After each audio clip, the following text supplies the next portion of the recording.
झरणम नमो लोए सव सावण में सो पंजन मुक्कारो सव पावपणाश्नो मंगलानंद सव सिंपण मम वै मंगलम। नव पदों का आराधन कर स्वयं लक्ष्य को पाना है।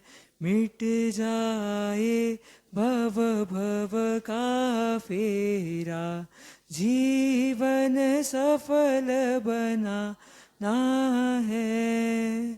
अरिहंत सिद्ध देव हमारे साध्य यही अब बन जाए।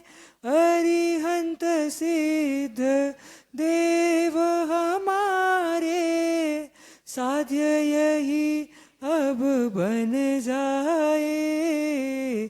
हर क्षण चिंतन इनका होवे, हर क्षण चिंतन इनका होवे। ऐसा भाव बनाना है। नव पदों का आराधन कर स्वयं लक्ष्य को पाना है। आचार्य उवझा यह साधुगण साधक पद के अनुगामी। आचार्य उवझा यह साधुगण साधक पद के अनुगामी। पंच महाव्रत लेकर संयम, पंच महाव्रत लेकर संयम पथ को ही अपनाना है। नव पदों का आराधन कर स्वयं लक्ष्य को पाना है। दर्शन ज्ञान चारित्र तप अब शुभ साधन ये बन जाए। दर्शन ज्ञान चारित्र तप अब शुभ साधन ये बन जाए। मिथ्यात्वति मीर को दूर हटा कर, मिथ्यात्वति मीर को दूर हटा कर सम्यक दर्शन पाना है। नव पदों का आराधन कर स्वयं लक्ष्य को पाना है। गुरुवर दो आशीष हमें अब सतपथ पर हम बढ़ जाए। गुरुवर दो आशीष हमें अब सतपथ पर हम बढ़ जाए। स्वाध्याय की ज्योत जगा कर, स्वाध्याय की ज्योत जगा कर ज्ञान दीप प्रगटाना है। नव पदों का आराधन कर स्वयं लक्ष्य को पाना है। मिट जाए भव भव का फेरा, मिट जाए भव भव का फेरा जीवन सफल बनाना है। जीवन सफल बनाना है। जीवन सफल बनाना है।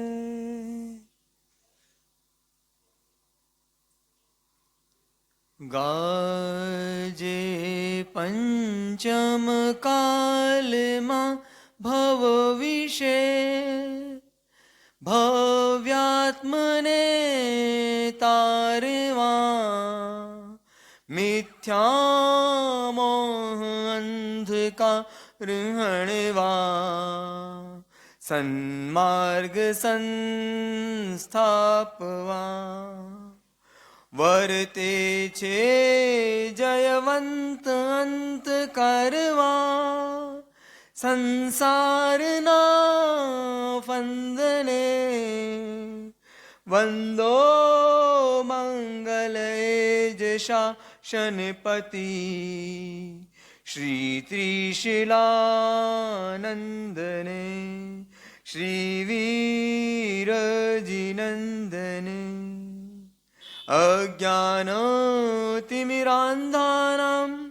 ज्ञानं जनशलाकया चक्षुरुन्मिलितं येन तस्मै श्रीगुरुवे नमः तस्मै श्रीगुरुवे नमः तस्मै श्रीगुरुवे नमः।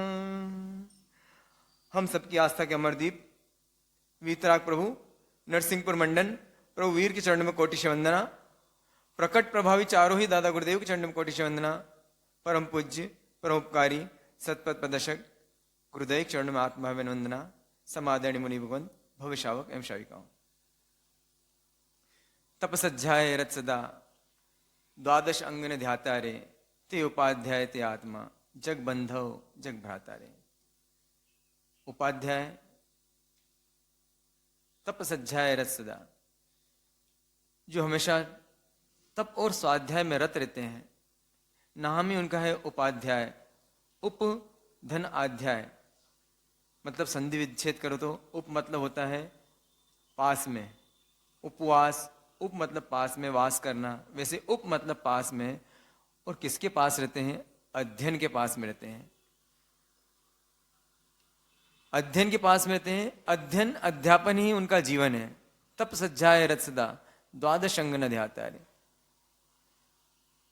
आचार्य भगवान का काम है वैराग्य वाचित दीक्षा देना, और दीक्षा देने के बाद में किसे सौंप देते हैं? वो उपाध्याय के पास में। उपाध्याय का काम क्या है? अपने शिष्यों को विनियोग करना। क्या विनियोग करना? विनियोग मतलब टू पास ऑन, मतलब जो ज्ञान उन्हें आचार्य भगवान की परंपराओं से प्राप्त हुआ है वो ज्ञान किसे देते हैं? वो अपने किसे देते हैं? अपने शिष्यों को। तो उपाध्याय भगवान का काम होता है शिष्यों को पढ़ाना, शिष्यों को विनियोग करना। जो भी उन्होंने अध्ययन किया है, जो भी उन्होंने प्राप्त किया है, अपना जो प्राप्त किया पूरा पूरा किस में ट्रांसफर कर दूं? मैं अपने शिष्यों में ट्रांसफर कर दूं। ऐसी भावना किसकी होती है? उपाध्याय भगवान की होती है। तो ये आता कहां से उनको इतना ज्ञान? कहां से प्राप्त कर लेते हैं ज्ञान? कहीं लेके आए क्या पहले से? पूर्व जन्म का है? किस जन्म का है? अगर मैं महाराज साहब से पूछता हूं कि महाराज साहब आपके पास इतना ज्ञान कहां से आया? बस गुरु कृपा। तो किससे आता है ये? नहीं, गुरु कृपा से नहीं आता है। बस उस एक ही चीज से आता है, विनय से आता है। मैं पूछता हूं ना उनसे, जो भी मिलता होगा, जिन्होंने भी उनको देखा हुआ है, अगर सिर्फ देखेंगे हो तो एक ही बात, कोई गुण उनमें दिखेगा तो बोले गौतम स्वामी जैसा विनय। ऐसा ऐसा बोलते लोग। इतना विनय कितने साल बाद? अगर मान लो मैं वहां पर हूं, महाराज साहब के पास में और छोटे महाराज साहब भी हैं, तो आपको शायद शंका हो जाएगी, किसी को पता नहीं है कि कौन छोटा है कौन बड़ा है। तो आपको ऐसा लगे ये बड़े महाराज होंगे। कौन? मेरे को देख के क्या लगाओगे आपका? इतनी फ्रैंकली बात कर लेता हूं महाराज साहब से। ये मेरा क्या है? अभिनय है। ये अभिनय है। अभी भी छोटे महाराज साहब बड़े महाराज साहब से बात करने में, मैं कुछ पूछते हैं हम उनसे, महाराज साहब ऐसा ऐसा, तो बोले महाराज साहब से पूछ लो। तो डायरेक्ट नहीं पूछते हो, किसको भेजते हैं? मतलब वो उनसे इतनी लिमिटेड बात करते हैं, इतनी लिमिटेड बात करते हैं। क्यों करते होंगे इतनी लिमिटेड बात? क्योंकि आपस में बॉन्डिंग अच्छी नहीं है। हमको क्या लगता है कि हम ज्यादा बात करते बॉन्डिंग अच्छी है हमारी, लेकिन जितनी बातें ज्यादा करोगे उतना क्या टूटता जाएगा? विनय टूटता जाएगा। उनकी आवाज में, बात करने में, कोई बात करनी हो, कहनी भी, बहुत जरूरी बात भी कहनी है, और महाराज साहब किससे बात कर रहे हैं, उनकी मजाल नहीं, मतलब उनको बीच में टोक दे। मान लो कभी कभी तो ऐसा भी हो जाता है, कोई प्रसंग ऐसा है कि गलत प्रसंग बोल रहे हैं बड़े महाराज साहब, और हम बोलते महाराज साहब मतलब क्रिया शांत, मतलब गलत चीज बोल रहे हैं, लेकिन उनकी गलत चीज भी कैसी है, सब सही है। इतना कूट कूट के विनय भरा हुआ है, देख के ऐसा लगता है भगवान कैसे कोई ये पंचे मारे में ऐसा कोई व्यक्ति कैसे पैदा हो सकता है, वो भी जबकि विनय हो सकता है अगर हमने किसी की महिमा देखी हो, उन्होंने तो बचपन से देखा, उनको पिता के रूप में देखा, अब पिता के रूप में देखा तो कैसे विनय आ सकता है ऐसा।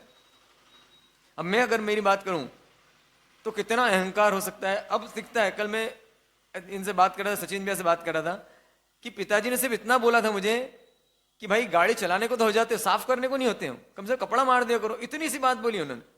और क्या किया हमने, गाड़ी छोड़ दी, चलाना ही छोड़ दी, हाथ ही लगाया गाड़ी को, अब आप ही, आपकी गाड़ी आप ही चलाओ और आप ही साफ करो।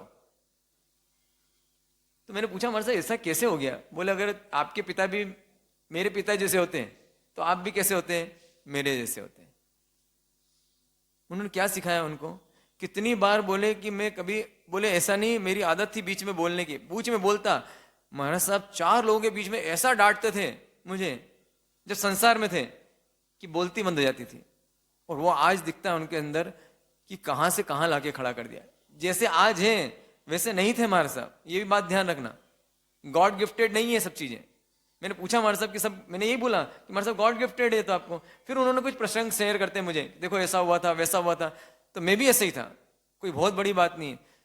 तो ये विनय क्या देता है, बोलते हैं लोग विद्या ददाते विनयम, लेकिन मुझे लगता है विनय जिसके पास में है, विद्या तो आ ही जाएगी उसके पास में, रुकनी नहीं वाली है।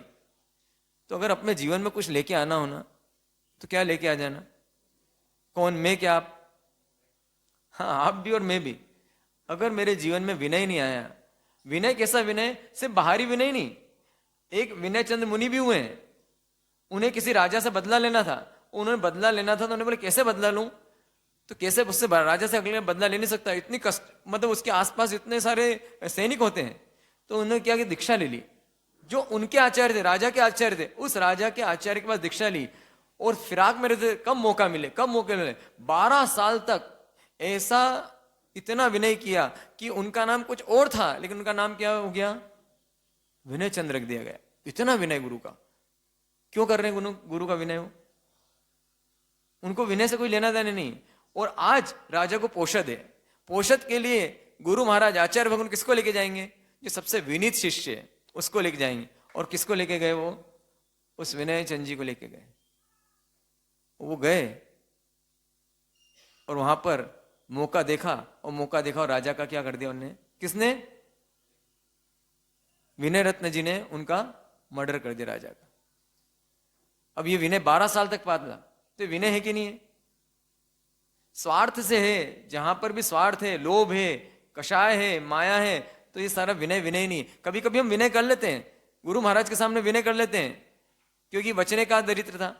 जब हम उनकी प्रशंसा करते हैं, 4 प्रशंसा उनसे करेंगे तो वो भी एक प्रशंसा तो तुम्हारी करेंगे, अरे साहब ये तो क्या है, ऐसे है वैसे है, न जाने कैसे हैं।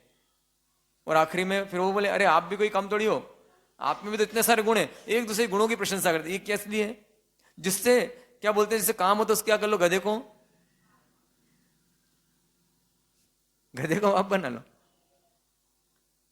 जब काम होता है तो काम निकालना तो बनाना एक अलग बात होती है, लेकिन बिना कारण विनय करना, वो वास्तविक विनय तो क्या है, जिसको आत्मा के विनय प्रति विनय आता है, वो आत्मार्थी के प्रति अपने आप विनीत हो जाता है। जिस भी जीव को आत्मा के प्रति विनय आएगा ना, वो आत्मार्थी के प्रति विनीत बने बिना रहेगा ही नहीं। और जिसके अंदर ये दोनों गुण आ जाएंगे, विनय आ गया और विनय से विद्या आ गई, तो उसमें तीसरी चीज जरूर आएगी, और वो तीसरी चीज कुछ और नहीं है, विनय और विद्या कॉम्बिनेशन है। उसका नाम क्या है, विवेक। उसका नाम है विवेक। विवेक मतलब क्या, क्या करना क्या नहीं करना, क्या है क्या गे है, क्या उपाय दे, क्या करने योग्य और क्या नहीं करने योग्य। अभी अगर हम बोलें कि सबसे बड़ी हमारी कमजोरी है तो हमारा अविवेक है। इतना भयंकर हम सब में अविवेक भरा हुआ है, और अविवेक भरा ये बताता है कि हमारे अंदर क्या नहीं, विनय और विद्या नहीं है। अविवेक बताता है हमारा क्या अविवेक।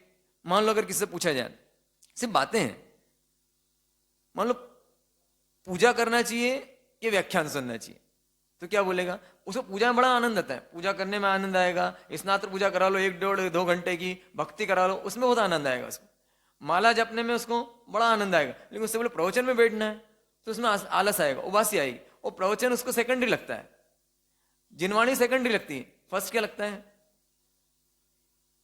अगर उसको मान लो यहाँ पे ज्ञान पूजा करनी है, 50 रुपए से ज्ञान पूजा कर देगा, लेकिन 50 रुपए से ज्ञान, लेकिन 50 मिनट देना ज्ञान के लिए, दे पाएगा नहीं दे पाएगा? हाँ, क्यों नहीं देखा है?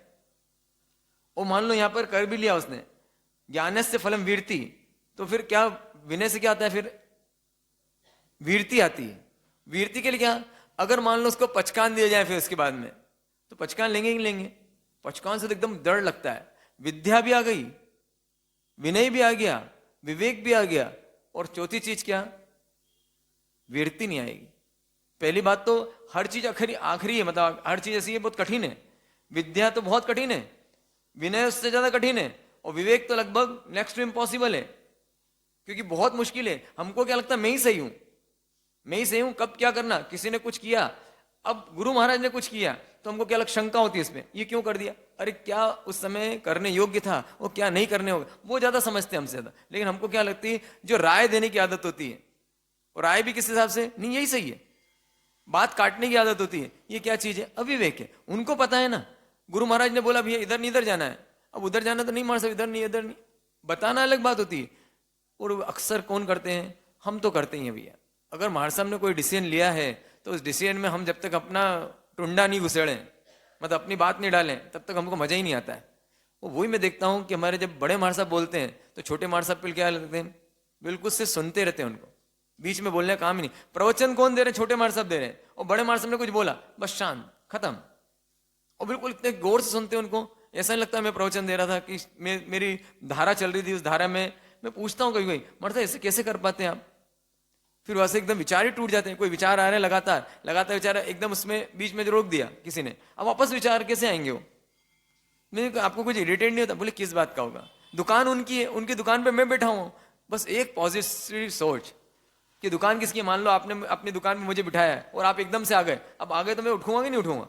दुकान तो किसकी है, तो उनकी दुकान में मैं बैठा हूं। क्या गजब का विनय बताओ। ये विनय क्या देता है उनको, ये विवेक दे देता है। अगर मान लो उपाश्रय में है, वो उपाश्रय में है, कहीं पर भी है, तो वहां पर बैठेंगे नहीं, मतलब पाटे पे नहीं बैठेंगे, नीचे ही बैठेंगे। अगर गुरु महाराज बैठे भी हैं, वो जब तक नहीं बोलते बैठ जाओ, तब तक वो पाटे पे नहीं बैठते हो। ये छोटी छोटी बातें उनके जीवन में क्या चमत्कार किया कि नहीं, चमत्कार का सृजन। तो ऐसे चमत्कार का सृजन किसके जीवन में हो सकता है, हमारे में। तो उसके बाद में विद्या आई, विनय आया, विवेक आया, तो फिर क्या आनी चाहिए, ज्ञानस्य फलम वीरति, पचकान।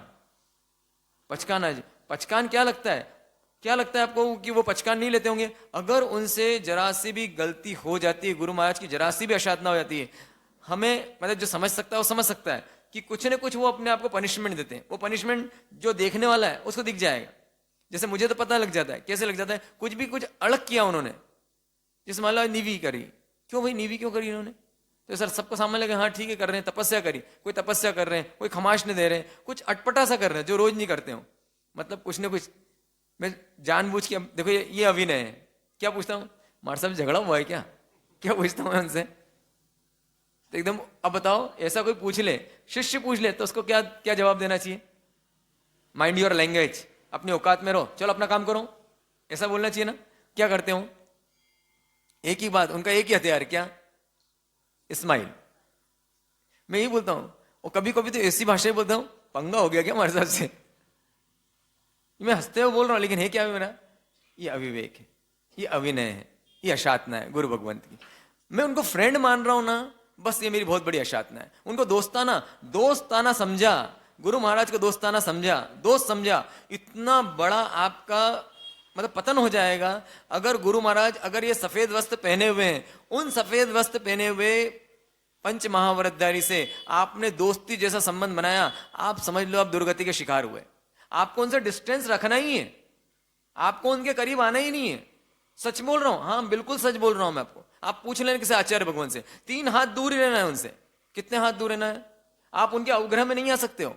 ये तो वर्तमान व्यवस्था ऐसी हो गई कि आज अंजू पंजू सबको मतलब क्या होता है, दीक्षा हो जाती है। जिनमें लक्षण एक कौड़ी के नहीं, उनकी भी क्या हो जाती है, दीक्षा हो जाती है। अब वो कैसे हो जाते हैं सबके साथ में, फेमिलियर हो जाते हैं। आज क्या करें खतरगंज में, या बोले आज साधु समाज बहुत कम, बड़ी मुश्किल से कोई दीक्षा लेता है। अब दीक्षा लेता योग्यता ही नहीं जाती। हमारी योग्यता देखते कि हमारी दीक्षा होती क्या। अब अयोग्य की दीक्षा हो जाती है, उससे किसका नुकसान हो रहा है, उससे श्रावक वर्ग का बहुत बड़ा नुकसान हो रहा है। क्योंकि वो कैसा हो जाता है, फेमिलियर हो जाता है उनसे। और फेमिलियर हो तो गए आपको लगेगा कि मेरे मतलब कितने अच्छे संबंध है हमारे साहब से, बिल्कुल पास के घनिष्ठ संबंध है, हम बहुत नजदीक आ गए। मुझे ऐसा लगता है बहुत नजदीक हूं हमारे सबके में। लेकिन इससे किसका नुकसान है, उनका तो कोई नुकसान नहीं है, वो तो आगे बढ़ते जा रहे हैं। उनके तो अहंकार टूटता जा रहा है। कितना छोटा शिष्य भी अगर कुछ भी शब्द बोल दे और उसको शब्द को तो शांति समता से कोई बात नहीं, बचपना मान के सहन कर लेते, लेकिन उनका तो आराधना बड़ी, साधना बड़ी, मेरा क्या हुआ, पतन हुआ कि नहीं हुआ। कभी भी पंच महाव्रतधारी है, साधु भगवंत है, उनसे दूर ही रहना। बड़ा खतरनाक है उनके पास जाना, सच में खतरनाक है। हाँ, उनसे ज्ञान ध्यान लेना, बस उतना ही बात करना उनसे। अगर उनके आप दोस्ताना व्यवहार कर लिया, उनसे दोस्ती कर लिया आपने, दोस्ती करी मतलब आपका नुकसान हो। क्योंकि वहां पर आप क्या करोगे, उनसे अभिनय होगा ही होगा, होगा ही होगा। क्यों नहीं होगा अभिनय, उनके पास में बैठोगे, कभी उनको हाथ लगा दोगे आप, कभी उनको बुला लोगे और ऐसी ऐसी बातें कर लोगे जो नहीं करना चाहिए। अब क्या हुआ, इस वस्त्रों के प्रति आपका जो बहुमान था वो बहुमान कम हो गया। अब आपको आने वाले सच्चों जन्मों में सच्चे साधु मिलेंगे। क्या मिलेंगे, सच्चे साधु। तो उनको कैसा समझोगे, अरे तो दोस्त है मेरे, उसके प्रति बहुमान ही नहीं आएगा आप। मतलब जैसे जिस दूसरा समाज के लोगों के प्रति, इस वस्त्रों के प्रति जैसा बहुमान है, वैसा मुझे नहीं लगता कि अपने समाज के लोगों को होगा। आचार्य भगवान के लिए हो सकता है, लेकिन जो छोटे साधु होते हैं उनके पास, महाराज साहब के पास आके क्या कर लेते हो, दोस्ती कर लेते हो उनसे। अब दोस्ती कर लेते हैं, अब बैठे हुए महाराज साहब बैठे हुए नीचे, वो कहां बैठ जाते हैं, ऊपर। तो ये उच्चासन हो गया। अब उच्चासन बैठ तो गए, बेटा कोई बात नहीं, आप उच्चासन तो बैठ गए, लेकिन आपने तो क्या कर लिया, अपनी आत्मा का कत्ल कर दिया। किसका, अब आने वाले भाव में आपको साधु भगवान किस रूप में नहीं मिलेंगे, गुरु के रूप में नहीं मिलेंगे। आप डोली वाले बन जाओगे उनके, आप साथ में उनके सेवकदार बन जाओगे, लेकिन क्या नहीं बन पाओगे, एक श्रावक नहीं बन पाओगे। उनसे जो ज्ञान लेना वो ज्ञान नहीं ले पाओगे, क्योंकि बहुमान खत्म हो गया ना। आज देखो आप ये चीज देख रहे हो, आप टीचर्स लोग को देख लो आप टीचर का क्या हो गया, टीचर का नाम क्या हो गया आज। पहले गुरु बोलते थे, फिर उसके बाद टीचर बोलने लगे, अब क्या बोलते हैं, फैकल्टी। क्या बोलते हैं उसको, फैकल्टी। और कैसे घूमते हैं उसके साथ में, और सर भी कैसे घूमते हैं, गले में हाथ डाल के। उससे आप देख लो क्या बड़ा है। आज दुख कम हुआ है कि दुख बढ़ा है। सा विद्या दुख मोहिनी, जो दुख का नाश करे उसका नाम क्या है, विद्या है। तो आज देख लो हमारे दुख का नाश हो रहा है कि बढ़ रहा है हमारा दुख। बच्चों को देख लो आप, बच्चों को जरा सा आप कुछ बोल दो और रोने लग जाते हो। अगर उनकी शायरा से निंदा कर दी उनके सामने, कितना अहंकार बढ़ गया। क्यों बढ़ा है, किसने बढ़ाया अहंकार, ये किसकी गलती, बच्चों की गलती नहीं है। उन टीचर्स ने क्या कर दिया, अपने समतुल्य मान लिया उनको, गले में हाथ डालने, दोस्त बना दिया उनको, दोस्त बना लिया उनको। तो अगर साधु श्रावक को दोस्त बनाए तो कभी साधु बनेगा ही नहीं, पहली बात तो। अब उसने एक पात्रता जो अपने आने वाले भाव में, चाहे कितना ही गाय सिमंदर स्वामी के पास जाना है, अब सिमंदर स्वामी के पास जा पाएगा नहीं जा पाएगा, कभी नहीं जा पाएगा। क्योंकि यहां पर ये तो एंट्रेंस एग्जाम थी। कौन सी एंट्रेंस एग्जाम थी, ये जो यहां पे था ना, ये सब नकली है अभी। अभी सिर्फ क्या है, आप चाहे हमको वंदन करो, लेकिन मैं तो मानता हूं अभी कैसे हम सिर्फ हमने क्या करा है, बहुरूपिया, बहुरूपिया। क्योंकि वो साधु अलग था, वो शावी का अलग। ये पंचमारे में बहुत दुर्लभ है अपने आप को बचा पाना। साधु बनना भी बड़ा खतरनाक है, कि साधु बन गए और साधु के जो आचार हैं, जो मर्यादा है, उस मर्यादाओं के खिलाफ काम किया, उस लिमिट्स को पार किया। जैसे लिमिट तोड़ी कोई दिक्कत नहीं, पुण्य का उदय है तो कोई कुछ नहीं कहने वाला आपको। लेकिन इस पुण्य के उदय में इतराना उतना इतराओ भाई, लेकिन क्या होने वाला तेरे को। आज मैं गुरु महाराज की जितनी तारीफ करना चाहूं कर लूं, तारीफ करने से कुछ मिलने वाला नहीं है। वास्तव में तो क्या चाहते हैं गुरु महाराज, तारीफ चाहते हैं कि जीवन चाहते हैं। हाँ, जिह्वा बोलनी चाहिए, जीवन बोलना चाहिए। अच्छा बोलना आ गया तो अच्छा फटकार देंगे किसी को, लेकिन वास्तव में तो क्या बोलनी चाहिए, जिह्वा या जीवन। जिह्वा कितना भी बोले कोई फायदा नहीं। आप सब कहते ही हो ना बाद में कि महाराज साहब लोग पाटे पे अलग और नीचे अलग होते हैं। क्यों कहते हो, ये जो आपके अंदर ये भावना है, इस भावना के कारण उस साधु का कितना पतन होगा सोचो आप। उसने किसी को धर्म की अवहेलना करना सिखा दिया। इसको बोलते हैं प्रवचन हिलना। प्रवचन हिलना मतलब अगर शावक साधु के खिलाफ कुछ भी एक शब्द बोलता है, उसमें शावक का नहीं दोष है, किसका दोष है इसमें, साधु ऐसा नहीं जी रहा है, इसलिए शावक को बोलना पड़ रहा है। लेकिन आज भी हमारे पास में ऐसे हीरे तो हैं, कम से कम इस बात पर गर्व हो। कोई एक तो है जिसको हम देख के कह सकते हैं ये आदर्श साधु है। इनको देख के कह सकें, जब गुरु महाराज को देखते हैं उनके जीवन में, उनके जीवन में विद्या भी है, विनय भी है, विवेक भी है और वीरती भी है। गोचरी करते हुए देख लोगे आप तो आपको मजा आ जाएगा उनको। कैसे गोचरी करते हैं? संयोजना रहित। संयोजना रहित मतलब एक चीज में दूसरी चीज मिलाते नहीं है। रोटी रोटी पहले, फिर दाल, फिर चावल, फिर सब्जी, ऐसे एक एक क्रम से। मणिप्रभा जी महाराज को मालूम पड़ा, जैसे ही डांट लगी उन्होंने, तुम करोगे सब छोटे छोटे शिष्य भी करेंगे तुम्हारे। और सच में सोचो, छोटे छोटे शिष्य करने लगे। मुझे देख के आश्चर्य होता है। हमारे ग्रुप में महाराज साहब लोग हैं, बिल्कुल अभी दीक्षा हुई इनकी, बिल्कुल बाल मुनि है, छोटे छोटे मुनि है। उन मुनियों को देखता हूं, वो भी महाराज साहब को फॉलो करते हैं। और जैसे मणिप्रभा महाराज साहब ने कितना विनय, बताओ किसके प्रति विनय? साध्वी भगवान के प्रति विनय। उन्हें जैसे मना किया, ठीक है वापस वैसा कर लिया। उन्होंने बोला कोई ये ओलीजी नहीं करनी है। गरीबी में गीला आटा, क्या बोलते हैं उनको? गरीबी में गीला आटा मतलब क्या? पहले तो ऐसे हो रहे हो और उसके बाद में अम्बिल कर लिए, तुरंत पाड़ना। किसकी बात मान रहे हैं? एक साधु भगवान किसकी? साध्वी जी की। क्या विनय! कभी ऊंची आवाज से छोड़, कभी उनकी बात को काटा, गलत बात भी बोल दियो, स्वीकार, स्वीकार, हर चीज स्वीकार। ये वीरती है। हमें लगता है क्या हमारे जीवन में कुछ भी बाउंड्रीज है? वीरती मतलब बाउंड्रीज। कोई बाउंड्रीज है क्या? ये किला है। पुराने जमाने में क्या होता था, राजा क्या होते थे, किले बनाते थे। क्यों बनाते थे किले राजा? रक्षा के लिए, कोई हमला ना कर पाए। प्रलोभन आएगा हमारे जीवन में, बस हम प्रलोभन में बह जाते हैं। कोई भी अच्छा प्रलोभन आया और हम बह गए। चांदी के भाव बढ़ रहे हैं, सोने के भाव बढ़ रहे हैं, प्रलोभन आया और क्या हो गया, सारी लिमिट तोड़ गई और हमने पचकान लिए थे सट्टा नहीं करूंगा और सट्टा करने लग गए। काय पे? एमसीएक्स पे। खरीद लो भैया। करते नहीं करते? शेयर के भाव बढ़ गए, तुरंत शेयर खरीद लो। अब मालूम है कि ये क्या चीज है? सप्त व्यसन में से एक व्यसन है, मुझे नहीं करना। जुआ खेला था ना किसने, कितनी बार पांडवों ने खेला था ना, क्या क्या बिक गया उनका, सर्वस्व चला गया। इसलिए शास्त्रकार भगवान बोलते हैं सबसे पहले तो व्यसन का त्याग होना, सप्त व्यसन का त्याग होना चाहिए। उस सप्त व्यसन में सट्टा है कि नहीं? जुआ सट्टा है कि नहीं? तो जिसका सप्त व्यसन का त्याग नहीं, वो रात्रि भोजन त्याग करे, अब उसके जीवन में क्या आएगा? तो क्या हमारे जीवन में त्याग है इनके सट्टे के? हैं सट्टे का त्याग है, एमसीएक्स का त्याग है, शेयर मार्केट का त्याग है कि नहीं? ये बाउंड्रीज जो है, ये किला जो है, वो किला प्रलोभन को रोकेगा। इतनी जबरदस्त मजबूत दीवार है, इसके अंदर प्रवेश नहीं कर सकता, प्रमाद प्रवेश नहीं कर सकता, प्रलोभन प्रवेश नहीं करना। धारणा अभिग्रह का अकेला पचकान इतना जबरदस्त है, उसको रट लो। जब भी आपको ऐसा लगे भाई ये तो चीज ऐसी है कि मेरे जीवन में अगर आती है तो मेरा नुकसान हो जाता है, तुरंत क्या करो? धारणा भी पचकान।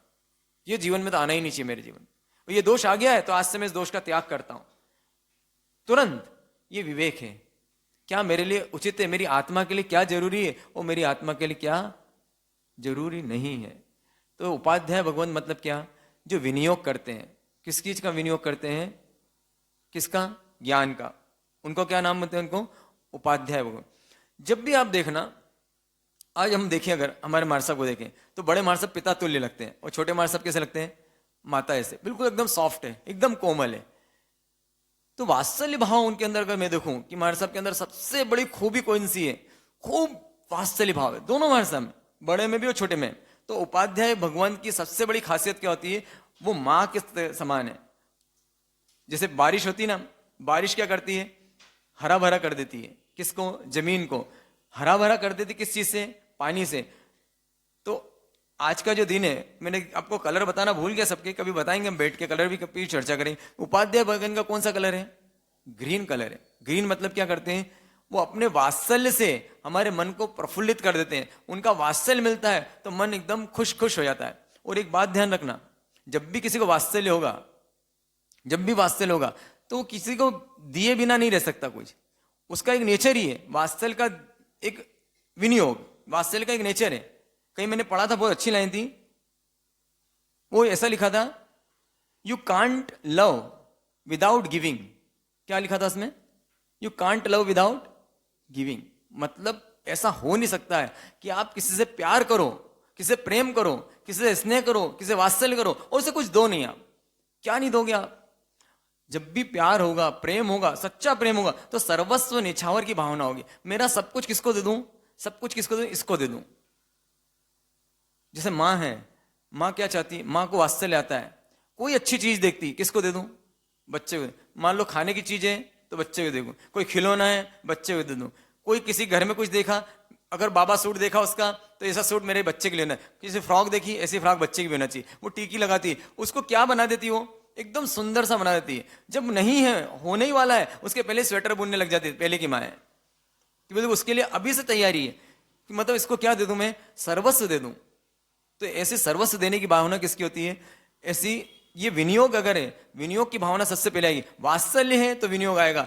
किसी के प्रति प्रेम है तो आप रह नहीं सकते हो कुछ दिए बिना, तो क्या दे दोगे? जो सबसे बेस्ट चीज है। क्या बेस्ट चीज है? सबसे बेस्ट चीज क्या है उनके पास? सबसे बेस्ट चीज क्या है? हाँ, क्या चाहती माँ? क्या चाहती है अपने बच्चे का? इसका दुख दूर हो जाए। क्या दूर हो जाए? इसको कोई दुख नहीं हो जीवन में। अब उन्हें पता है इसका दुख कैसे दूर होगा। कैसे दुख दूर होगा? जब इसके अंदर सम्यक ज्ञान आएगा। अगर संपत्ति की ताकत है कि दुनिया में कोई भी चीज खरीद सकते हो, उससे आप कोई भी चीज पे हाथ रखो, वो चीज आपकी हो सकती है। किसकी ताकत है? संपत्ति की। तो सन्मति की ताकत क्या है? सम्यक ज्ञान की ताकत क्या है? कि आपके अंदर प्रसन्नता ही प्रसन्नता ला देगी, आपके अंदर दुखों का नाश कर देगी। सा विद्या दुख मोहिनी, दुखों का नाश करने वाली कौन है? ये विद्या है। तो उनको मालूम है कि मेरे शिष्य का कल्याण किससे होगा? विद्या से होगा। इसलिए सबसे बेस्ट चीज क्या देते हैं उसको? ज्ञान दे देते हैं। तो उपाध्याय भगवान का गुण क्या है? क्या देना? ज्ञान देना।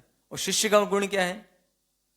विनय करना। किस चीज का? विनय पूर्वक उस ज्ञान को लेना। अगर विनय पर, जब उसका विनय बढ़ जाएगा तो वो स्वयं को क्या बन जाएगा? वो शिष्य क्या बन जाएगा? साधु क्या बन जाएगा? साधु ही उपाध्याय बनता है और उपाध्याय ही आचार्य बनता है। लेकिन साधु कब उपाध्याय बनेगा? जब उसके अंदर कौन सा गुण आ जाएगा? विनय का। खूब विनय आ गया और अपने गुरु से क्या ले रहा है? वो लेते जा रहा, पीते जा रहा, पीते जा रहा, पीते जा रहा। जैसे रसगुल्ला देखा ना, पूरा रस चूस लेता है और वो देने के लिए तैयार है। इधर वो देने के लिए तैयार है, उधर वो शिष्य लेने को तैयार। और ऐसा कॉम्बिनेशन जब बनता है बिना अहंकार के, ऐसा जब रिश्ता बनता है, और ऐसा रिश्ता बनता है, तो वो इस दुनिया का सर्वश्रेष्ठ रिश्ता कहलाता है। उसका नाम है गुरु शिष्य का रिश्ता। क्या कहलाता है वो? लेकिन एक बात और है उसमें कि पहली बात बोली मैंने वात्सल्य बोली, दूसरी बात बोली मैंने विनियोग। मतलब जब भी आपको वात्सल्य आएगा, जब भी प्रेम आएगा, जब भी स्नेह आएगा, जब भी आपको किसी के प्रति बहुत उमड़ेगा भाव, तो उसे निश्चित रूप से देने का भाव होगा। लेकिन क्या देंगे? हितकर के अहितकर? तो उसमें एक चीज और जरूर जुड़ेगी, विवेक रहेगा उसके अंदर। क्या विवेक रहेगा? वात्सल्य है लेकिन वात्सल्य के साथ में विनियोग है, लेकिन विनियोग के साथ में क्या चीज है? विवेक भी है। जो उसके लिए हित करे बस वही देंगे वो। माँ को मालूम है कि भाई मेरा बच्चा को अब सर्दी हो रही है, वो आइसक्रीम देगी चाहे बच्चा बहुत रोने लगे। माँ को मालूम है कि मान लो मेरा बच्चे को आज दांतों में कीड़े लगे हुए हैं, वो उसको चॉकलेट नहीं देगी। वैसे अगर गुरु महाराज को मालूम है कि भाई इससे इसका नुकसान हो सकता है, तो वो चीज देंगे ही नहीं देंगे। अब मान लो उनको मालूम है इस चीज से इसका फायदा होगा, उसको बुखार आ रहा है और कड़वी दवाई देना है, तो कड़वी दवाई देंगे नहीं देंगे? वो देंगे। तो जो मांगोगे वो नहीं दे, और नहीं मांगो वो भी दे। वो भी किसका गुण है? वो भी वास्तव में वात्सल्य का गुण है।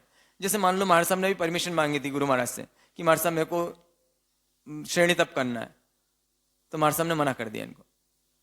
क्यों मना कर दिया? वात्सल्य ना, वात्सल्य होता भैया अच्छा है तो आगे बढ़े। लेकिन उनको मालूम है कि ये इनके लिए अहितकर है, क्योंकि इनको बीपी की दवाई चलती है, अगर वो नहीं लेंगे तो बीपी शूट कर गया कभी तो इनको पैरालिसिस हो सकता है। उनको मालूम है कि भाई मेरी इच्छा थी कि मैं महाराज साहब के पास चुमा सकूं, क्योंकि मुझे उनका स्वाध्याय बड़ा पसंद है, एकदम मन प्रफुल्लित रहता है। अगर दिन भर में एक बार उनका स्वाध्याय सुन लूं तो मन एकदम तरोताजा रहता है। लेकिन उनको मालूम है कि भाई इनको क्या करवाना, अभी दूर करना है। क्या कर दिया उन्होंने? चौमासा करवा दिया। तो अच्छी बात की कि गलत बात किया? मेरे मन का तो नहीं किया उन्होंने। ये उनका वात्सल्य है कि उनकी क्रूरता है? अरे क्रूरता है, वात्सल्य थोड़ी है। योगेश भाई को पता भी है कैसे खड़े हुए थे हम जाके, कितने में विनय भाव से खड़ा हुआ था। ये वहीं थे उस समय। इन्होंने आके मेरे से बोला कि भैया महाराज साहब तो बोल रहे हैं आपसे कि भाई आपके सामने हाँ हाँ करते हैं और वो चलते नहीं, अब मुझे उनको गलत साबित करना है। भाई ऐसा किया ही नहीं मैंने, अब ऐसा बोलता हूं मैं तो बोलूंगा ही सही। तो योगेश भाई चलो चलते अपन महाराज साहब के पास। हाँ महाराज साहब बोलिए। सब याद है ना आपको कैसे खड़े हुए थे अपन दोनों? मैं दोनों खड़े हो गए वहां पे जाके, हाँ बोलो हमारे सब बोलो। तो क्या करते हैं गुरु महाराज, मतलब क्या, 4 जनों के सामने अगर आपकी इज्जत खराब करे तो समझ जाना कि इनका बहुत मेरे पास में अनुग्रह कृपा है, इनकी बहुत अनुग्रह कृपा है, क्योंकि आपका अहंकार तोड़ना चाहते हैं। कभी कभी आपका टेस्ट लेंगे, वो ऐसे टेस्ट लेंगे, आपका टेस्ट लेने के लिए 4 जनों के सामने आपका अहंकार तोड़ देंगे। कभी ऐसा करेंगे जो आप नहीं कर सकते हो वो काम बोलेंगे, अचानक से, कोई तैयारी नहीं, बड़ी सभा है, हजारों लोग सामने बैठे हुए हैं और पर्ची भेज दी कि 15 मिनट आपको प्रवचन देना। अरे बाप रे, अब 15 मिनट प्रवचन देना, इतनी बड़ी सभा है, कुछ तो याद आना चाहिए ना ध्यान में, ऐसे में कैसे। अब क्या करना चाहते हो हम, क्या बोलेंगे, मतलब प्लीज आपको मालूम रहता है बोलना है तो 1 घंटे पहले बोल दिया करो, कम से कम शाम को बोल दो, रात को बोल दो, कुछ मैं सोच तो लूं, अचानक बोल देते आप। वो क्या करते हो, हाँ भाई मिच्छा में तो ऐसा बोलते होंगे, नहीं, क्या करते हो, मुस्कान। ये कब समझ में आता है, जैसे जैसे हमारा स्तर बढ़ता जाता है ना, हमको पीछे की घटनाएं देखते हैं, अरे उन्होंने ऐसा क्यों किया होगा, अरे मुझे आगे बढ़ाने नहीं किया, आज ऐसी स्थिति पिला दिया कि भाई कभी भी कुछ बोले तो भाई इसका मतलब क्या कि आप तैयारी रखो। क्या कहना चाहते हो, आपको तैयारी रखनी चाहिए ना, सभा है आपको बोलना पड़ सकता है, गाना है आपको तैयारी रखनी पड़ेगी, वहां पे आपको भजन लेके जाए, डायरी कहाँ इधर उधर ढूंढो, अरे भाई आप आए हो ना, युद्ध के मैदान में आए हो, वो बोले हमला हमला, अरे मेरी गन तो है ही नहीं, अरे भाई गन तो लेके आनी थी ना आपको। तो ये क्या सिखा दी, किसने सिखा दिया है, कि कौन सिखाता है, ये गुरु महाराज सिखाते हैं। आपके कंफर्ट जोन को तोड़े तो समझ जाओ कि आप पे गुरु कृपा है, और आपने कंफर्ट जोन जैसे ही तोड़ा और आपने हाथ जोड़ के स्वीकार कर लिया तुरंत, उन्होंने किया और आपने तहती किया, उन्हें अटैक, और आपने बोला हमला, खत्म काम, कुछ भी नहीं पूछा किस पे करना है, कुछ भी नहीं पूछा क्या करना है। अगर वहां से ऑर्डर आया है, मिलिट्री में ऐसा नियम चलता है, अगर सामने कोई घर है, उस घर के अंदर आपको हमला करना है, और आपको बोला गया वहां से किस पे आपको पूरा घर तहस नहस कर दो, उसमें छोटी सी बच्ची बाहर निकल के आई और आपको डाउट आ गया कहीं गलत तो नहीं बताया गया कोई जगह आप पे, और आपने हमला नहीं किया, कोर्ट ऑफ मार्शल हो जाएगा आपके, मतलब सेना से बाहर, इतनी सी बात पे बेइज्जत कर दिया जाएगा। आपको बोला छोटी सी बच्ची, आपको सोचना ही नहीं है, आपको तो बोला गया अटैक, तो क्या करना। ये मैंने कहां से सीखा, मैंने मेरे संसारिक जीवन में देखा था, चाइना गेट करके फिल्म देखी थी, उसमें ये चीज देखी मैंने क्या बात करो, ऐसा करना पड़ता है। वो देखते हैं किसी जगह पे, उसमें नसरुद्दीन शाह था उसके अंदर, और वो उसको बोले, चाइना गेट नाम था उसकी फिल्म का, उसमें बोलते हैं कि अटैक करना है इसको, और जो 8-10 लोगों का ग्रुप होता है, 8-10 लोगों को सेना से बाहर कर, बेइज्जत करके बाहर कर दिया जाता है। क्यों कर दिया जाता है, कि वो देखते हैं जिस जगह पर अटैक करना है वहां तो एक छोटी सी बच्ची बाहर आ रही, ऐसा कैसे हो सकता है, बच्ची पे कैसे हमला कर दें, कुछ सोचना कि नहीं सोचना। तो गुरु महाराज आपका जब भी कंफर्ट जोन तोड़े, मैं आपसे बोल रहा हूं ना, अब आपके पास तो गुरु ही नहीं, आप क्या बोलोगे, हाँ आपके पास तो क्या नहीं है, तो वास्तव में किससे बोल रहा हूं मैं, जब आपका आपके करके बोलता हूं तो मैं अपने आप को ही बोलता हूं, गलतफहमी मत लेना, क्योंकि आपके पास जो चीज ही नहीं है। अगर मैं कोई अविवाहित व्यक्ति से बोलूं कि तुम्हें अपनी पत्नी के साथ कैसा व्यवहार करना चाहिए, तुम्हें अपनी पत्नी, अरे भाई साहब मेरी पत्नी तो लाओ पहले, तो मैं बोलूं अपने गुरु के साथ विनय करना चाहिए, विनय विवेक होना चाहिए, अपने गुरु का आदर करना चाहिए। हमारे साहब 1 मिनट रुको, आपको शायद गलत फहमी हो गई है, हम आपसे बात क्या कर रहे हो, आप गंजे के पास आप कंघी बेच रहे हो, पहले बाल तो देखो। अरे भाई साहब मैं तो प्रैक्टिस कर रहा हूं आपके सामने, किसकी बेचने की, कंगा बेचने। मुझे पता है आपके पास सर पे तो क्या नहीं है, क्या नहीं है आपके सर पे, हाँ बाल है कि नहीं है, हाँ अरे आपके सर पे बाल है कि नहीं है, गुरु है आपके पास में, है गुरु आपके पास में। गुरु बोलना और गुरु बनाना, और गुरु बनाना और गुरु को गुरु मान लेना बिल्कुल एकदम नेक्स्ट इम्पॉसिबल है, हो ही नहीं सकता है। वो होगा जिस दिन, वो दिन धन्य घड़ी धन्य भाग होगा जब मैं कह सकूं कि मेरे पास गुरु की गोद है। जिसके पास गुरु की गोद है उसका निगोद कैंसल, वो निगोद में कभी नहीं जा सकता है, वापस नहीं जाएगा, भवभ्रमण समाप्त उसका। जिसके पास गुरु की गोद मिल गई है, जिसको गुरु की गोद में आ गया, अब उसको निगोद में जाना पड़ता है क्या, कभी नहीं जाना पड़ता है। क्योंकि निगोद में तो कौन जाता है, जिसके पास कौन नहीं है। मेले में कौन भटकेगा, जिसके पास माँ नहीं है। माँ है लेकिन माँ का हाथ नहीं पकड़ा हुआ है। अगर गोदी में माँ की, माँ ने पा लिया उसको, पा बोलते ना ऐसे, गले गोदी में क्या बोलते, तो उसको बोले माँ है इसके पास में, गोदी में माँ की हो, अब उसको मेले में भटक सकता है क्या, भटक नहीं सकता है। लेकिन वो जिद्दी करे और ओ करके बोले मुझे तो वो फुग्गा चाहिए, फुग्गा चाहिए, और मम्मी उसको मान लो उंगली पकड़े, पहले उंगली पकड़ेगी, फिर धीरे फुग्गे की दुकान पे जाएगा, और फुग्गे जैसे माँ की गोद छोड़ी उसने बच्चे ने, और जंगल में उस पूरे मेले में वो खो जाएगा। तो जिसने माँ की गोद छोड़ी उसको निगोद पक्का मिलने वाली। ऐसा कौन बोलते हैं? मैं कुछ नहीं बोल रहा हूं, ये शास्त्रकार भगवान जो बोल रहे हैं, मैं तो क्या कर रहा हूं, सिर्फ ट्रांसफर कर रहा हूं, सिर्फ ट्रांसलेट कर रहा हूं आपको, आपकी भाषा में। गुरु को बोलते हैं सब सज्जाए रथ सदा, मतलब क्या होता है, सज्जाए में रत रहते हैं। द्वादश अंगन ध्याता रे उपाध्याय ते आत्मा जग बंधव, क्या बोलते हैं इसको, जगत के क्या है, बांधव है। बंधव मतलब बंधु है, बंधु है मतलब कैसे, बांधव क्यों बोला, तो एक बहुत अच्छी कथा है। वो कथा बोलती है कि एक राजा था, एक राजा था, उसके दो बेटे थे।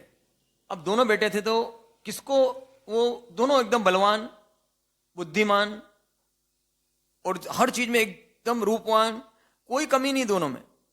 अब किसको राजा बनाए, इसको बनाऊं किसको बनाऊं, बड़ा संकट उसको। वो किसी को एक को बना दो तो दूसरे को बुरा लगेगा। तो अपने जो गुरु थे, पुरोहित थे, उनसे पूछा किसको बनाऊं, बोले मेरे पास भेज दो दोनों को। दोनों की उन्होंने थोड़ी बातचीत की, वो बोले कि ये तो वास्तव में सब दोनों बलवान भी बराबर है, बुद्धिमान भी बराबर है, चतुर भी दोनों, अब क्या चंचल भी दोनों है, क्या किया जाए।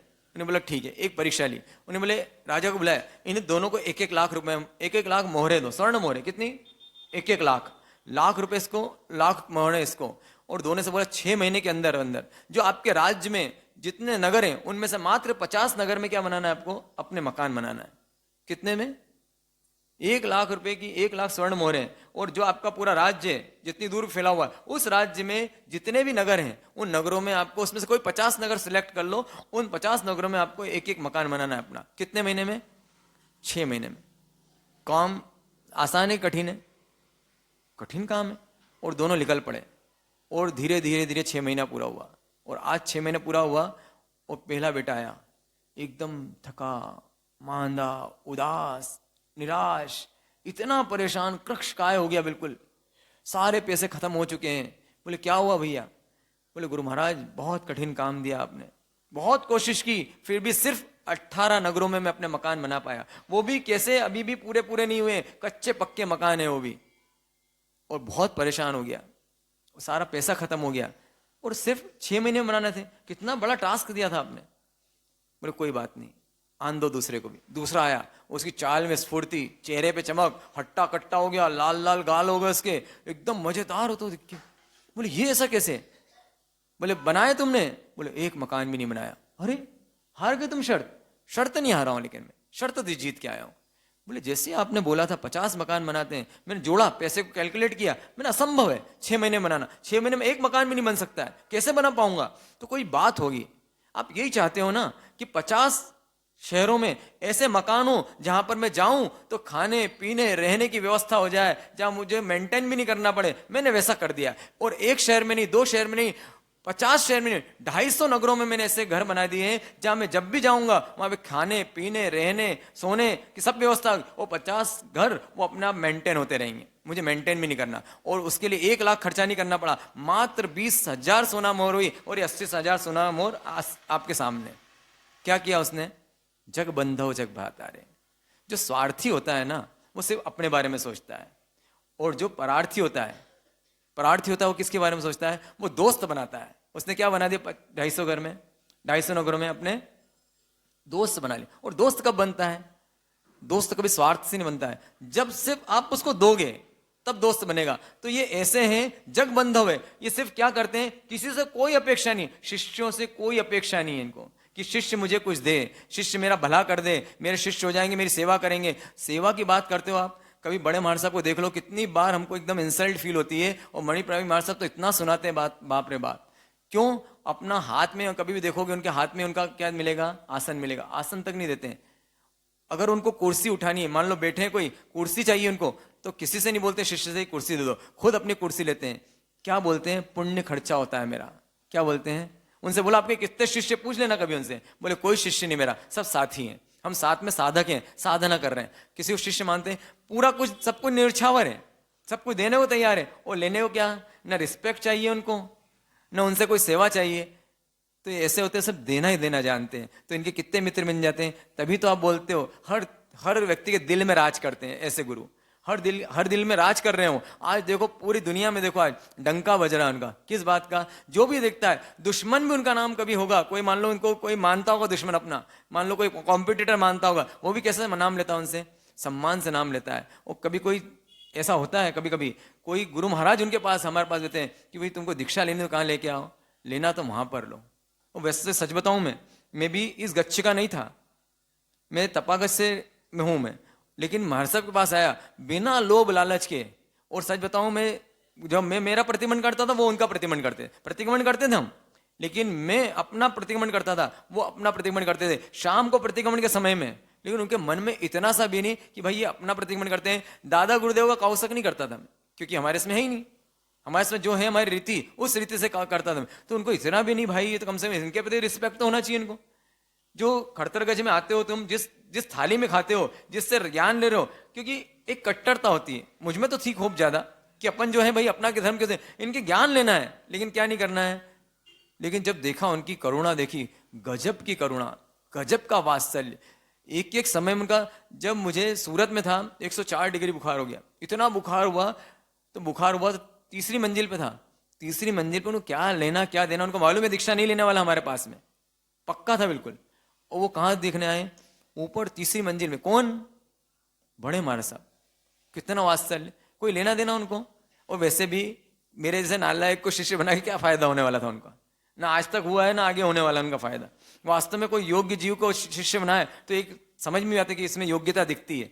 और इतना अहंकारी, इतना क्रोधी, उस जीव को क्या बनाएंगे अपन। लेकिन उसके बाद में कितनी करुणा उनकी, इतनी करुणा उनकी। हमारे पिताजी तो दंग रह गए जब उनको पता चला कि भाई तुम्हारे जैसे व्यक्ति के लिए भी कोई इतना कर सकता है, क्योंकि वो तो जानते थे कि हम कितने पानी में। और दीक्षा के पहले भी क्या बोले वो कि भाई जब मेरी भावना हो गई इनके पास दीक्षा है, इनको दीक्षा दे रहे हो आप देख तो लो थोड़ा इनके नाटक घर पे आके तो देखो, तुमको समझ में आए आपको कि दीक्षा देने लायक भी कि नहीं लायक है। और उनका तो बिल्कुल पक्का इरादा, पक्का उनका तो विश्वास था। क्या विश्वास था उनको? 1 साल से ज्यादा टिकने वाला नहीं है। इसलिए दीक्षा की आज्ञा भी क्यों दे दी उन्होंने? तो कितनी देर के लिए छोड़ना उनको? 1 साल के लिए छोड़ना। 1 साल में तो कहाँ जाएगा? बैक टू पेबलियम, जहां से टिक ही नहीं सकता है।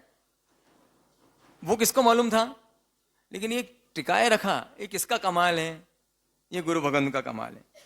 तो जो धर्मी जीव होते हैं ना, उनके भी अंदर एक बहुत, ये जो 50 मकान बनाने के लिए 250 मकान बने, किस चीज से बनाए उन्होंने? आप में अंदर धर्म उतरा कि नहीं उतरा?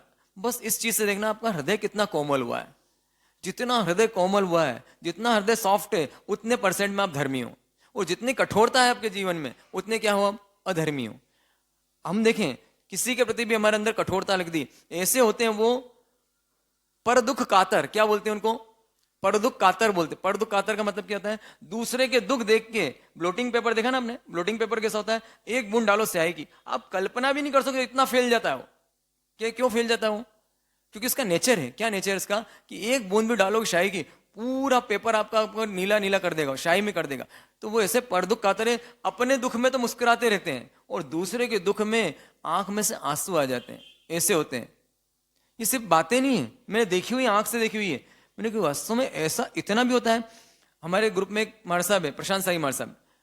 अब बहुत बुजुर्ग हैं वो, रायपुर में थे। रायपुर में आके बोले कि महाराज साहब थोड़ा सा उनको मतलब दस्त की प्रॉब्लम है। उनकी उसमें चोल पट्टे में उनको क्या हो गया? दस्त हो गई उनको। और दस्त हो गई जाते जाते, मतलब वो एकदम आया होगा प्रेशर, और जब तक जा रहे होंगे तब तक यहां से वहां तक क्या हो गया। तो आके बोले वो, तो बोले हाँ जाते हैं। तो जैसे सफाई करने गए, वहां पे देखा सब साफ चक, कोई कहीं पे कुछ भी नहीं, एक निशान भी नहीं। मतलब कौन से कहाँ पे गया था? बोले उधर, वहां तो है ही नहीं। 3 महाराज साहब थे। एक दूसरे पूछा आपने कर दिया क्या? नहीं नहीं नहीं। किसने किया? किसने क्या होगा?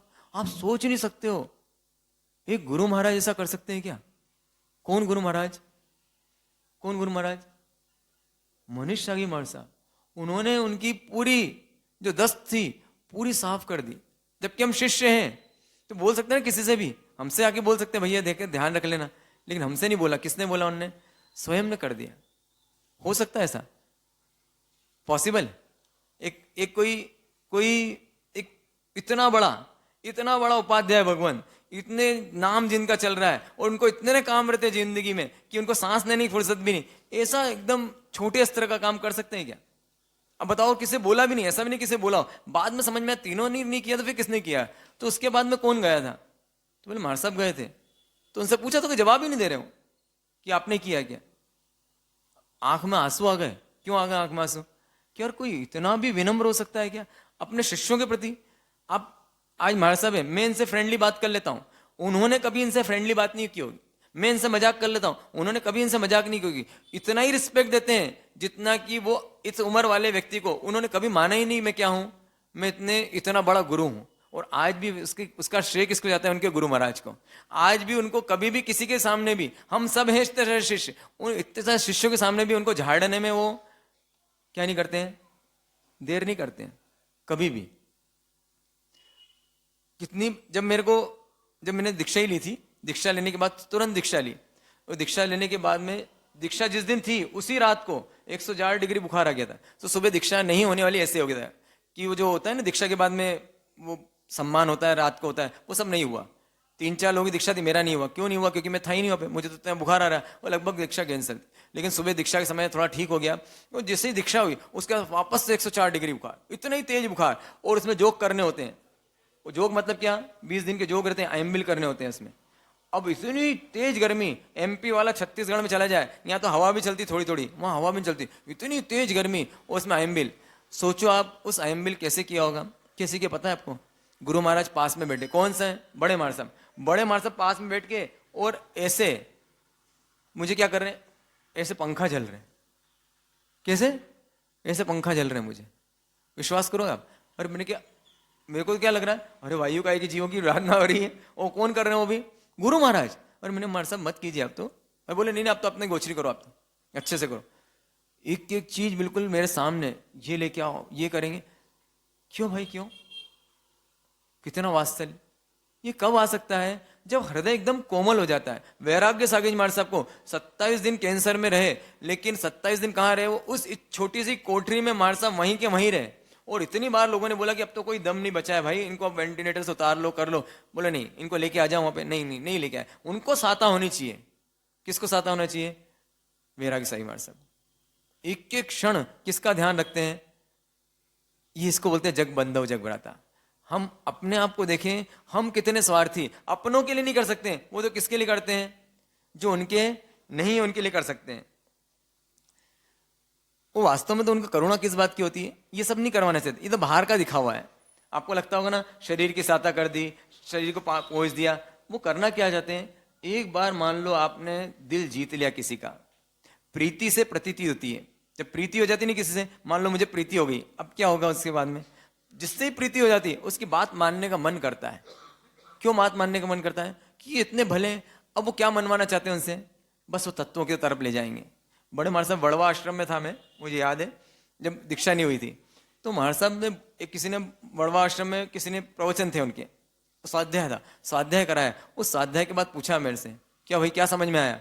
महाराज साहब वैराग्य नहीं आता, क्या पता क्यों। तो इतनी जोर से बोला, अरे क्या भंग खा रखी है? इतने सब के बाद में भी तुमको समझ में नहीं आता है? वो शब्द थे ना, क्या भंग खा रखी है, वो इतना गूंजता था मेरे को। जब भी मैं कुछ करता था, जब भी रागी होता था, तो लगता भंग खा रखी क्या। इतनी बातें समझ में आने के बाद में क्या नहीं लेता हूं मैं? दीक्षा नहीं लेता हूं। और सच में दीक्षा लेने का सबसे बड़ा कारण क्या था? मैंने सोचा था 2-3 साल बाद दीक्षा लूंगा, पहले सब चीजें व्यवस्थित कर लूँ अपने जीवन की, और थोड़ा मजा भी कर लूँ। मैं भी बहुत सारे मजे नहीं किए, पीएचडी चल रही थी तो 6 साल से कोई मजा ही नहीं किया था, तो एक बार पीएचडी हो जाए फिर मजा कर लूँ। लेकिन एक विचार आया सबसे मेरे को, अगर मान लो बड़े महाराज साहब के 100 दिन पूरे हो गए तो दीक्षा के लिए करेंगे क्या अपन? और जैसे ही ये विचार आया तो पीएचडी को भी क्या करा, ताक में रखा, और सबसे पहले तो क्या कर ली, क्या लेना? सबसे पहले दीक्षा लेना। दीक्षा ले तो ली। अब विहार था, वहां से विहार था हमारा दुर्ग की तरफ, दुर्ग में था, दुर्ग में शिविर था, ये महाकौशल वालों शिविर करवाते ना, तो दुर्ग में एक शिविर था, आपको याद हो 2013 में।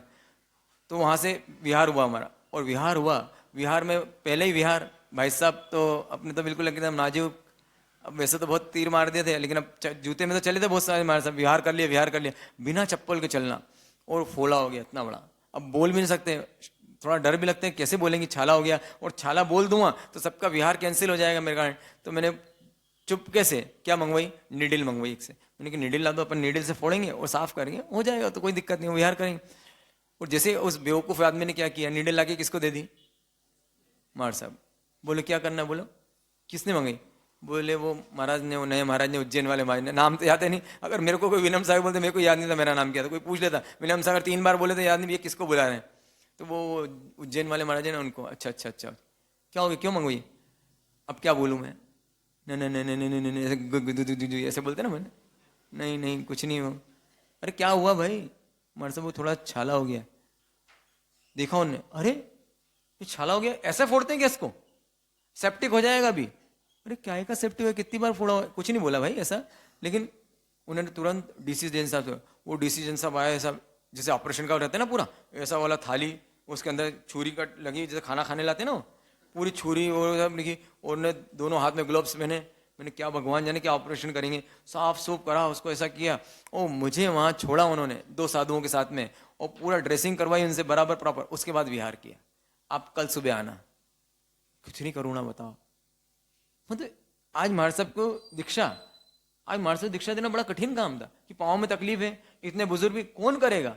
80 साल के व्यक्ति को दीक्षा देना, प्रशांत साई, ये क्या चीज है उनके अंदर, ये अच्छा ये क्या सेवा करेंगे, मान लो उनकी प्रशांत साई महाराज साहब क्या सेवा करेंगे। दीक्षा किसको दी जाती है, जो सेवा करे उसको दी जाती है। उनकी तो सेवा ही करना जिंदगी भर उनको, और कोई नहीं करे तो किसकी जवाबदारी है, शिष्यों की जवाबदारी नहीं, किसकी जवाबदारी पे दीक्षा देते हो, अपनी जवाबदारी। 80 साल के व्यक्ति को दीक्षा देना किस चीज का परिचय है कि बताओ आप, कितनी करुणा होगी इनके अंदर, है कि नहीं इनके करना। हाँ, और करुणा के साथ में इतनी विनम्रता भी, किसमें, बड़े महाराज साहब में भी, छोटे महाराज साहब में तो मैं बोल रहा हूं। आज लोग क्यों प्रभावित हो जाते हैं इनके अंदर। बालाघाट में, बालाघाट का चौमासा था, आखिरी दिन था बालाघाट का, सब लोग बोलते ना क्या खोया क्या पाया, तो उस दिन बोल रहे थे। तो लीना जी, लीना जी मतलब कौन सी साध्वी जी अभी हो, क्या नाम है उनका, संवर रुचि जी, संवर रुचि जी, अभी जो संवर रुचि जी अभी है, उनकी वो वहां पे थी। तो उन्होंने आके बोला, लीना जी थे वो, लीना जी सुराना, तो उन्होंने बोला कि बड़े महाराज साहब नीचे थे। तो मथुरा ने बोले बोलो, बोले नहीं वो वर्धमान साई महाराज से काम था। अब वर्धमान साई महाराज साहब कहाँ, वो नीचे, और वो फर्स्ट फ्लोर पे। अब उन्हें देखा किसी को, कोई नहीं है, तो खुद चले लगे। वो हमको तो किसी पता नहीं था। उन्होंने आखिरी दिन बोला कि बोले गुरु महाराज है क्या है। मैंने बोला वर्धमान, मैंने बोला महाराज साहब आप रुक जाइए, रहने दीजिए। बोले नहीं नहीं कोई बात नहीं, मिल जाता। ऊपर गए, और ऊपर जाके किसको बुला के आ गए, वर्धमान साई बुला के लाए। वो इतने प्रभावित हो गए उनसे, बताओ आप जीवन कैसे बदलता है व्यक्ति का। वो जिम्मा बोलती ना तो कुछ नहीं होने वाला। मैं बोलता हूँ ना आपको समझ नहीं पड़ती, समझ नहीं पड़ती, तो आप बोला करो महाराज साहब आपकी जिम्मा बोलती है, आपका जिस जीवन बोलेगा ना तो हम भी पलट जाएंगे। उनकी जीवन जब देखते हैं ना, बताओ क्या असर पड़ा होगा, क्या जीवन का असर पड़ता है, क्या प्रवचन का असर पड़ता है, किसका असर पड़ता है, कैरेक्टर का असर पड़ता है। और उन्होंने ऊपर जाके जब नीचे बुला के लाए, उनकी आंख में आंसू आ गए। बोले महाराज साहब आपने क्यों ऊपर, अरे कोई बात नहीं, क्या हो गया, आपको काम था, किसी को तो जाना ही था ना, मेरे को जाना हो गया, अच्छा मेरी एक्सरसाइज होगी, ऐसे मजाक में बोल दिया उन्होंने। उस इतनी सी बात से उनको इतने प्रभावित हुए, आज उनके घर के 3 लोग दीक्षित हैं। कौन दीक्षित हैं, स्वयं वो तो खुद हैं, मणिप्रभाषी महाराज साहब के, संवर रुचि जी नाम से, पूछना कभी जिंदगी में। वो उनसे सिर्फ बड़े महाराज साहब की बात कर दो, सिर्फ बात कर दो, आंख में आंसू आने लगते हैं। बोले ऐसा गुरु तो मैंने न देखा, न भूतो न भविष्य थी। ये कौन पहचान सकता है। वो लेडी कोई ऐसे सामान्य लेडी नहीं है कि ऐसे बस भावुक लेडी है, वो बहुत पढ़ी लिखी, विदेश में पढ़ी हुई है, न जाने स्कूल चलाती है। वो SRL करके स्कूल है बालाघाट में, स्कूल चलाने वाली लेडी। इतनी उनको लगा कि वास्तव में, और जो उन्होंने उनसे ज्ञान लिया, उनका पूरा जीवन बदल गया। उनका जीवन बदला, साथ में अपने पति का जीवन बदल दिया, साथ में उसके बच्चे का जीवन बदल दिया। किसने बदल दिया, क्या बदलती चीज, किस चीज से बदलता है जीवन, बातों से कि जीवन से, जीवन से बदलता है। हमारे जीवन में, आपके जीवन में कोई ऐसा गुरु है क्या, ऐसे गुरु होए तो आपको जो परिवर्तन आता है, मेरे में जो मैं परिवर्तन महसूस करता हूं, कोई समझा के तो मुझे सुधार सकता ही नहीं। किस चीज से सुधरते हम, मेरे जैसा जीव तो सिर्फ देख देख के सुधरता है। जब दीक्षा हुई थी, दीक्षा के बाद में क्या होता है कि थोड़ा कठिन रहता है टास्क। क्यों, क्योंकि विहार कर रहे हो। अब विहार करो, मान लो किसी के फ्रेश होने की सुबह की आदत है, अब सुबह सुबह प्रतिक्रमण भी करना, पैकिंग भी करना, पैकिंग नहीं होती, सामान ही नहीं समेट आता है, अब सामान समेटना पूरा, और पूरा 15-20 मिनट में बांध बूंद के और निकलना। अगर आप अकेले रह गए वहां पर तो कौन उसको लगाएगा, कौन बंद करेगा, तो सबको साथ में निकलना होता है। अब सब जो जिनको ट्रेंड है वो तो फटाफट निकल जाते हैं। अब उसके बाद में अपने को मान लो सुबह सुबह किसी फ्रेश होने, अब उसको प्रेशर बन रहा बेचारेगा, अब वो क्या बोले, किससे बोले। अब मान लो रास्ते में कहाँ जाए तो किससे बोल सकते हैं बात की, तो गुरु महाराज से। महाराज साहब ऐसा कोई बात नहीं, वो जगह भी देखते थे। अब उसके बाद में क्या, वो विहार छोड़ के खड़े रहेंगे आपके लिए, कोई ऐसा कर सकता है क्या। क्या गुरु महाराज, इतने बड़े गुरु महाराज, अब करो क्या, मजबूरी भी है कि अपना समझ नहीं आती, समझ में आती, वो खड़े रहते बाहर, बोला आप जाओ मैं खड़ा हूं। वो जाने के बाद में समझ में नहीं आता कि हाथ कैसे प्रक्षालन करना, हाथ प्रक्षालन करना समझ में आता, तो कौन करवाते हाथ प्रक्षालन? देखो आप गुरु शिष्य का सीन देखो कि शिष्य क्या कर रहा है कि हाथ प्रक्षालन करवा रहा है और गुरु महाराज क्या कर रहे हैं, पानी डाल रहे हैं। वाह हे गौतम स्वामी महावीर स्वामी, उल्टा सीन है कि सीधा उल्टा सीन है? ये कब हो सकता है? ये कब हो सकता है? जब अंदर करुणा वात्सल्य हो, माँ पोटी भी साफ कर देती है तो हम गुरु गुरु तो बोलते हैं, लेकिन वास्तव में गुरु का हृदय भी ऐसा होता है, वो किसको देखने को मिलता है? वो हमको ही देखने को मिलता है, आपको नहीं मिल सकता देखने को। उसके लिए कहाँ रहना पड़ता है?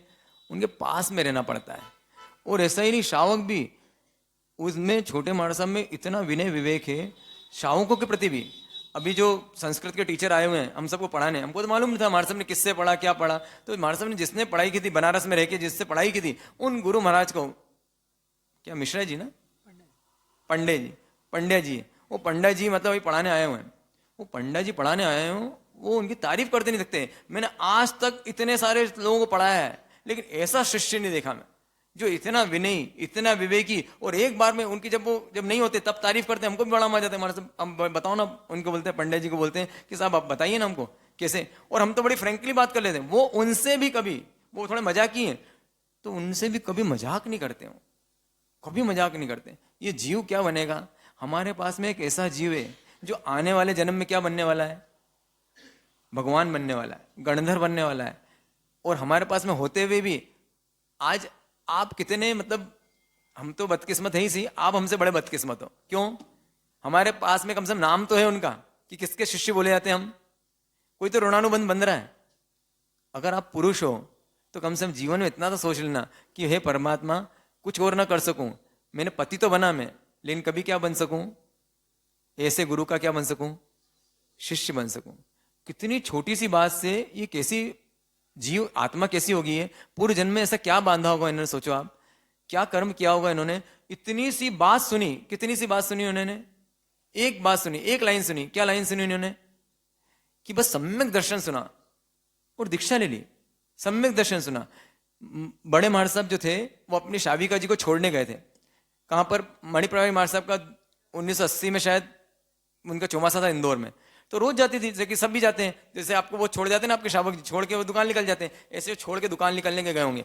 और उनके प्रवचन चल रहे थे, वो प्रवचन की शैली सुन के उनको आवाज आई, और आवाज सुन के उन्होंने बोला अरे ये कुछ सम्यक दर्शन के बारे में बात कर रहे हैं। और सम्यक दर्शन के बारे में बात कर रहे हैं और रुक गए। और जैसे ही रुके और जाके पूछते हैं बाद में कि आज आपने जिस बारे में बोला ये सम्यक दर्शन शब्द क्या होता है? तो शब्द बताने के लिए उन्होंने बोला कल आना। कल आना, दूसरे दिन पहुंच गए, परसों आना, तीसरे दिन पहुंच गए। और जब तक उनको समझ में नहीं आया, और आखिरी में बोलते हैं, हेम प्रज्ञा जी महाराज साहब बोलते हैं उनसे कि भैया इनको समझा दो सम्यक दर्शन क्या होता है। मणिप्रवाही महाराज साहब बोलते हैं, मतलब भाव नहीं दिए। देखो आप, मतलब पूरा ईगो कैसे गुरुओं को निकालना आता है। और उन्होंने बताया, बोले कुछ नहीं, बस सही जानना, सही मानना, सही जीना, इसका नाम दर्शन ज्ञान, बस इतना सा। तो सब हंसने लग गए। उनको समझ में हंस क्यों रहे? उनको लगा इतनी सी बात से मोक्ष हो जाता है। पूरी किताबें, ढेर सारी किताबें लेके आ गए, और किताबें लेके आ गए सिर्फ अध्ययन करा, किस चीज का? और उसी चौमासे में, एक चौमासे में इतना ज्यादा ज्ञान प्राप्त कर लिया कि आने वाले चौमासे में टीचर बन के लोगों को पढ़ाते थे। वो साधु साधु उनके पास पढ़ने के लिए आते थे। क्या पढ़ने के लिए आते थे? ये सम्यक ज्ञान लेने के लिए आते हैं। 20 साल स्वाध्याय करने के बाद में रोज उनकी भावना होती थी, आज दीक्षा लूं, कल दीक्षा लूं, आज दीक्षा लूं। और आ गया उनको हार्ट अटैक। जैसे हार्ट अटैक आया, भर्ती हो गए। अब उनको लगा अब तो मेरा, मणिप्रवाही महाराज साहब को मैसेज करवाया, अब तो ये कांच का मंदिर टूटने वाला है, अब क्या करना? मैं समाधि ले लूं क्या, संथारा पचक लूं क्या? उन्होंने बोला नहीं, अभी जो आपको गुरु भगवान वहां के जो डॉक्टर बोलते हैं बस वैसा करो। वैसा किया। और अटैक आने के 6 महीने के अंदर क्या ले लिया उन्होंने? मैंने पूछा उनसे, उनकी शाविका जी से, विमला जी नाहर से, मैंने कहा आपने कैसे एकदम इतना हिम्मत कर ली? बोले मैंने तो आशा छोड़ दी थी। बोले ऑपरेशन के बाद में जब 2-3 दिन हुए थे और जोर से छींके, और छींकने के बाद में एकदम निढाल होकर गिर पड़े, और मैंने वो नौकार मंत्र चालू कर दिया। मैं समझा गए तो। और जब डॉक्टर को बुलाया तो जिंदा थे। मैंने उसी समय सोचता कि मैं तो गया सुहाग मेरा। तो मैंने तो उसी दिन सोच लिया था गए। अगर उस दिन वाली घटना बनी तो अब इनके जीवन में इन्हें सब कुछ तो मेरे को कर दिया है। अभी अगर जीवन सुधारना चाहते हैं, अगर चले जाते तो क्या करता है? अब मुझे इनको अंतराय नहीं देनी, और अंतराय नहीं देनी है तो इनको दीक्षा तो लें, लेकिन दीक्षा लेने के बाद में ये अकेले कैसे रहेंगे? तो कितना बड़ा त्याग किया उन्होंने। देखो कैसे ये निस्वार्थी लोग कैसे होते हैं। कुनबा ऐसे मिलता है उनको, सभी लोग ऐसे मिलते हैं उनको। उन्होंने क्या किया, पत्नी ने बोला कि मेरे तो अकेले जी लूंगी, कोई दिक्कत नहीं है, पैसे हैं, बेटी है, बेटी के बेटे हैं, सब कुछ है, मेरा तो परिवार है, मैं जी लूंगी। लेकिन आपके साथ में कौन चाहिए? कोई ना कोई एक व्यक्ति होना चाहिए। कौन होना चाहिए व्यक्ति? लड़का होना चाहिए। क्या होना चाहिए? तो गुरु महाराज के साथ में किसने दीक्षा ले ली? उनके बेटे ने भी दीक्षा ले ली। अब कितना गजब का जीवन होगा, सोचो इन लोगों का। ये पूरा पूरा परिवार ही कैसा मिला। तो हमारे जीवन में इनसे कुछ सीख ले सकते क्या? हम अपना स्वार्थ हटा सकते हैं क्या अपन अपने जीवन में से? हम कितने स्वार्थी हैं, सिर्फ स्वार्थ के लिए जीते हम, सिर्फ और सिर्फ स्वार्थ हैं। अब देखो अपन जिसकी बात कर रहे थे, मरणा सुंदर के जीवन में देखो आप, मरणा सुंदर के जीवन में आप देखो, उसने सिर्फ तर्क दिया, अपने पिताजी को समझाना चाहती है, अंदर एक अच्छी बुद्धि है। क्या बुद्धि है उसकी? इतनी सी बुद्धि है उसकी कि पिताजी गलत बात कर रहे हैं, गलत बात मतलब इनका नुकसान हो जाएगा। ये जितने सभासद हैं, जितने सभा में बैठे हुए लोग हैं, ये तो वाहवाही लूट लेंगे किसकी?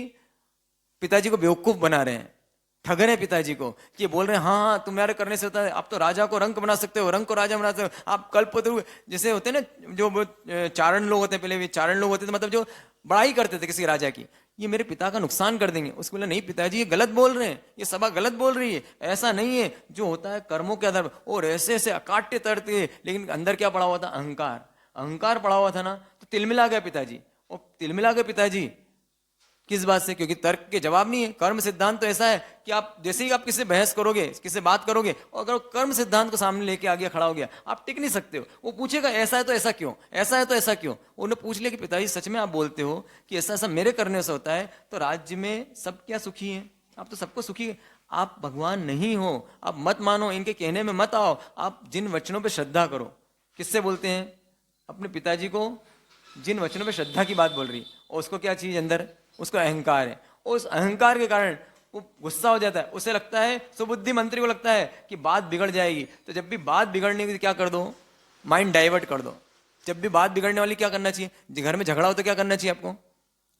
माइंड डाइवर्ट कर दो। कैसे माइंड डाइवर्ट? धड़ाम से दो और जोर से कुछ फोड़ दो, भड़ाम आवाज आएगी, झगड़ा खत्म। हाँ क्या हुआ, क्या हुआ, क्या हुआ? अरे वो ऐसा हो, खत्म काम। ऐसे क्या किया उन्होंने? जैसे आपके झगड़ा हो रहा है, वो पीछे से कोई धर्मलाप, अब क्या करोगे आप? हाँ धर्मलाप क्या आवाज है? काल शेप कर दो। काल शेप करना मतलब समय को टाल दो। गुस्सा होना तो उस समय बहस नहीं करनी। उन्हें सुबुद्धि मंत्री वास्तव में बुद्धिमान था, उसने काल शेप, अरे अरे चलो चलो वन की तरफ चलना है अपने, तो कहाँ अपने बच्चों की बातों में फट गए, उन्होंने बोला अपने, वो वहां से चले। लेकिन अंदर तो क्या चल रहा है? अहंकार। हार गया ना, वो हार गया। उसको लगता है कि मेरे को हरा दिया इसने, कल की लड़की ने मुझे बेइज्जत कर दिया, उसको बेइज्जती लग रही, तबकि उसके अंदर करुणा भाव था कि पिता को सही रास्ते पे, सही बात बता दूं मैं इसको। और इस्ते में सामने से अपने कल बात हुई, कोड़ी आए, वो कोड़ी आए और जैसे उन्होंने बोला कि इनके लिए क्या चाहिए, इनके लिए हमारे को राणा के लिए क्या चाहिए? रानी चाहिए।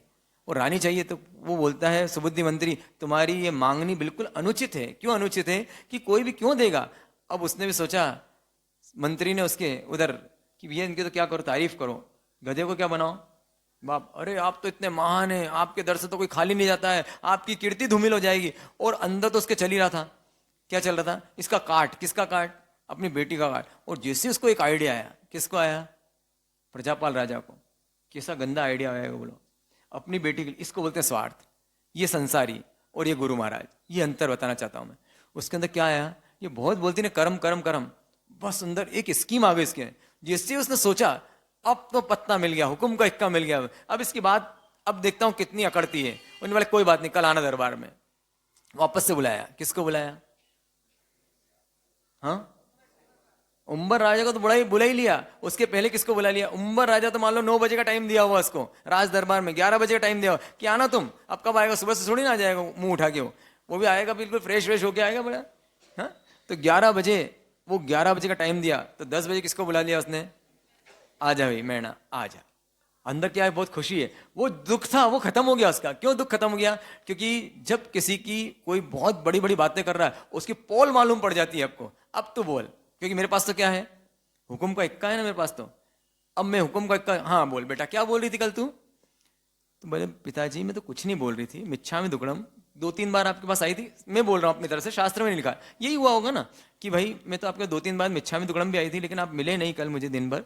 लेकिन मैं वास्तव में सभा के सामने तो क्या बोलूं, मैं बस माफी मांगना चाहती हूँ, मैं ऐसा कुछ नहीं चाहती थी, आपका दिल दुखाना है। अब वो कुछ सुन पा रहा है कि नहीं सुन पा रहा है, बोले कुछ भी बोले, मुझे तो पास तो क्या है, इसको बताना अभी आएगी बिल्कुल।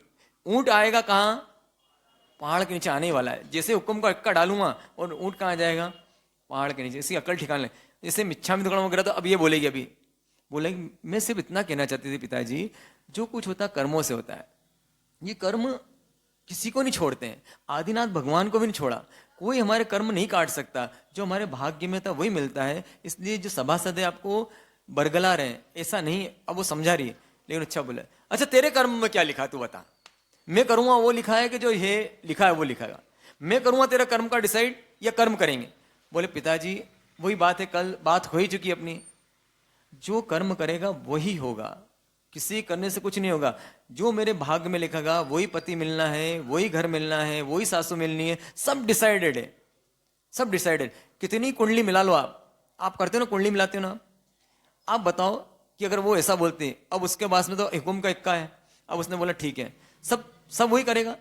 अब तेरे पास 2 ऑप्शन है, मैंने अब तेरा भाग्य आने वाला है चल के, या तो तू मेरी बात मान ले, तू मेरी बात मानती है तो तुझे जैसा तू चाहेगी वैसा पति दूंगा, रूपवान, गुणवान, बलवान, संपत्तिवान, राज्यवान, जितनी तू बातें करी वो सबको लिस्ट बना के दे दूं, मैं वैसा का वैसा वर लाके तुझे दूंगा, ये मेरी इच्छा है। मैं तुझे ऐसी लड़की, ऐसे लड़के से शादी करवाना चाहता हूं। अब तू बता तुझे क्या चाहिए। अगर तू अभी भी बोलती है कि मेरे भाग्य में, तेरा भाग्य तो चल के आने वाला है। कौन आने वाला भाग्य चल के? कोड़ी आने वाला है, कोड़ी लड़का आने वाला है। अब बता तुझे क्या चाहिए। अब मैणा सुंदरी सोच रही है, क्या सोच रही है कि एक तरफ पिता की बात मानती हूं तो रूपवान, गुणवान, धनवान, बलवान, वान सब वान मिलता है, और अगर परमात्मा की बात मानती हूं, कर्म सिद्धांत मानती हूं, तो कोड़ी मिलेगा। अब क्या करना चाहिए उसे, बोलो क्या सिलेक्ट करेगी वो? हाँ, आपके जीवन में ऐसा प्रसंग आ जाए, ऐसा प्रसंग आ जाए कि आपको 2 चीजें हैं, कर्म सिद्धांत है, सिद्धांत है। पहली बात तो अपने जीवन के कोई सिद्धांत ही नहीं। मान लो कभी कोई सिद्धांत बनाया आपने, वो सिद्धांत भी आपके पास में, और आपके पास में भौतिक नुकसान भी है, भौतिक नुकसान हो जाएगा आपका, और इधर सिद्धांत है। आप किसको सिलेक्ट करोगे, उस नुकसान को या सिद्धांत को? क्या सिद्धांत? मान लो बंटवारा हो रहा है, और बंटवारे में आपको थोड़ा सा एकदम माहौल गर्मा गर्म हो गया, उस गर्मा गर्म माहौल में आप क्या लोगे? सिद्धांत क्या बोलता है? तेरा सो जाए नहीं और जाए सो तेरा नहीं। तो आप ऐसा बोलते हो जिसको तुमको लेना ले लो, ये बोलोगे कि लड़ाई करोगे बराबर, हाथ पकड़ लोगे, गला पकड़ लोगे, कोर्ट कचहरी में चले जाओगे, क्या करोगे आप? हमारे जीवन में भी ऐसा होता है। कभी झूठ बोलने का प्रसंग आया आपका, तो झूठ बोल दोगे, जो कर्म में लिखा है वो लोगे। कभी अपमान का प्रसंग आया आपके सामने, मान लो कोई बहुत कीमती चीज खो गई आपकी, मान लो नेकलेस खो गया, अब आप ये बोलोगे कि मैंने खो दिया कि दिख नहीं रहा, ऐसा बोलोगे? बस ऐसा बोला दिख नहीं रहा तो आपका तो पिंड छूट गया, कि आपको कोई कुछ नहीं बोला, गवार नहीं बोलेगा। मान लो आपके कोई खाना जल गया, सिर्फ केक जैसी चीज है, थोड़ी सी केक है, वही जल गया, अब वो जल गया, तो उसमें क्या बोलोगे आप? बहाना मारोगे कि बोलोगे मेरी गलती है। अब सिद्धांत क्या बोलता है? कर्म सिद्धांत। कर्म सिद्धांत को मानोगे, झूठ नहीं बोलना, इतना सारा सुना हुआ, क्रोध नहीं करना सुना हुआ, क्रोध नहीं करोगे या क्रोध कर लोगे? आपके पास में क्या है? सिद्धांत के अमल रहते हो आप या मैं? सभी की बात हो रही है, आप बात बोलता हूं तो मैं भी आ गया ना इसमें। क्या है, हम सिद्धांत पर अटल रहेंगे या फिर हम भौतिक नुकसान को प्रायोरिटी देंगे? किसको प्रायोरिटी देंगे? किसको प्रायोरिटी देते हैं अपन? सिद्धांत को प्रायोरिटी देते हैं या फिर व्यवहार को प्रायोरिटी देते हैं? जैसे मान लो आपकी लड़की के लिए कोई लड़का है ना, तो उसको क्या करोगे? पहले क्या क्या करते हो आप? पहले गुण मिलाते हो उससे, गुण मिल गए, फिर तो गुण मिलने के बाद तो बात शुरू होती है, फिर उसके बाद में उसका दिखने का भी अच्छा चाहिए, बिल्कुल कस्टमाइज एकदम।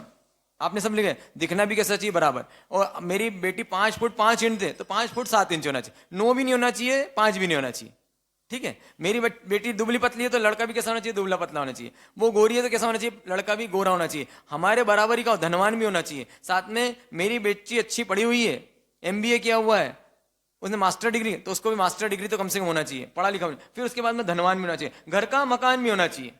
अब इतनी सारी चीजें एक से करना है कि बहुत सारे से करना है? इतनी क्वालिटी तो एक में तो मिलने वाली नहीं, क्या करोगे बताओ? ऐसे ही ना हमारा। तो कौन हो आप? प्रजापाल हो या फिर मैणा सुंदरी हो? प्रजापाल हैं हम करेंगे डिसाइड, तू नहीं करेगी डिसाइड। तो कौन करेंगे? इसका मतलब ये नहीं बोल रहा हूं कि पुरुषार्थ नहीं करना है, प्रयास नहीं करना है, वो नहीं कह रहा हूं मैं। यहाँ कह रहा हूं कि हमारे आपके अंदर क्या चलता है, भाग्य करेगा वो होगा, या पुरुषार्थ करेगा वो होगा, या आप करोगे वो होगा। आपको क्या है अभी मान्यता तो क्या है, मतलब पुरुषार्थ तो करना ही पड़ता है ना। हाँ मैंने कहा करना ही पड़ता है, मैं नहीं कहता हूं करना ही पड़ता है, करना पड़ता है पुरुषार्थ तो, क्योंकि पुरुषार्थ तो होगा ही सही। लेकिन आप मानते क्या हो, पुरुषार्थ से काम होता है कि भाग्य से काम होता है, कर्मों से काम होता है कि पुरुषार्थ से काम होता है? मानते क्या हो? यहां करने की बात नहीं, मानने की बात है। कितनी ताकत होगी बताओ उसके अंदर, उसको लाख लाख प्रणाम करना चाहिए। किसको? और इस सामने से आ गया, बोले देख उतने में कौन आ गया, उम्बर राणा आ गया। उम्बर राणा को देखते हैं, जैसे उम्बर राणा को देखा, सोचो आप सोचो, एक इतनी सुंदर स्त्री कि इसके मतलब रूप में, गुण में, सब में एक नंबर, और सामने कौन खड़ा हुआ है, जिसके पीप बह रहा है, बदबू मार रहा है, जिसका चेहरा बिल्कुल विकृत हो चुका है, ऐसा व्यक्ति खड़ा हुआ है। हाथ पैर में पीप आ लग रहा है, बदबू, खून निकल रही है। और जैसे कि महादेव की सवारी आई थी ना, पार्वती की शादी के लिए कौन आए थे? महादेव आए थे। किसको लेके आए? सेना, भूतों की सेना। इनके पास किसकी सेना है? पूरी खच्चर पे आए, कैसी सेना होगी सोचो आप, सबके पीप बह रहा है, कैसी सेना इनकी, ऐसे बराती आए हुए हैं। अब क्या करना चाहिए मेढ़ा को? दो चीजें, या तो सिर्फ क्या बोले, सिर्फ इतना मिच्छा में दुक्कड़म, पापा आप सही हो मैं गलत हूं, लेकिन इतना बोल दे अगर वो, तो पूरी सभा क्या करेगी, किसको मानेगी? देखो कर्म भगवान के सिद्धांत हार गए, और कौन जीत गया? कर्तापना जीत गया, संसार भाव जीत गया। क्या करना चाहिए इसको? आप होते तो क्या करते? किसका हाथ पकड़ते आप? आप दोष देते हो ना अभी भी आप कौन हो? प्रजापाल हो कि मैणा सुंदरी हो? आज भी दोष देते हो ना, मैंने से इनसे शादी क्यों कर ली, मुझसे वो अच्छा था, कहाँ नरसिंहपुर में फंस गया मैं, ऐसा कर दिया वैसा कर दिया, इतनी सारी बातें करते हो ना। मुझे कुछ नहीं मिला, मेरे पिता ने मुझे कुछ भी नहीं दिया, इतना देना था उसको तो 30%, उसको 70% दिया, 30% ही मुझे मिला, मेरे साथ तो बहुत पार्शलिटी हुई, मैं तो अकेला निकला था घर से, एक चीज भी नहीं ली मैंने सब कुछ छोड़ छाड़ के लगा, सारा मैंने अपने बलबूते पे बनाया है। ये सारी अहंकार की भाषा है। तो हम कौन है? कौन है हम? प्रजापाल है। तुझे इतना बड़ा किया मैंने, ये जितनी बातें लिखा पढ़ा कैसे किया बड़ा मैं जानता हूं, मैंने तेरे क्या क्या पेट काट काट के तुझे बड़ा किया है। तो आपने पेट काट के बड़ा किया उसको कि बड़ा होना तो बड़ा हुआ हो, उसके अंदर विद्या बुद्धि आई तो उसकी भाग्य से पुण्यवानी से ही कि आपके आने से ही। कर्तापना का भाव जो है, वो कर्तापना कितना गहरा बैठा हुआ है। तो हम कौन है? हम मिथ्यात्वी है, प्रजापाल है। क्या लगता है आपके जीवन में, क्या लगता है? आप सोच रहे हो ना मेरी बात में जो बोल रहा हूं, तो क्या सोच रहे हो आप? अब उससे बोल दिया, बोले पिताजी सत्य तो सत्य रहने वाला है। क्या बोलती हो? क्या गजब का उसके, सत्य तो सत्य रहने वाला है। अगर मेरे भाग्य में ये है तो आप इसको नहीं छोड़ सकते, आप यही से शादी होगी मेरी, इसी से शादी करती हूं मैं। और उम्बर राणा बोल दिया, जा मैंने अपनी बेटी तुझको दी। अब उम्बर राणा क्या करेगा? खुश हो गया कि बल्ले बल्ले होगी इसको, तो बिना मांगे इतनी रूपमान, वो तो क्या लेने आया था? कानी कुबड़ी लेने आया था।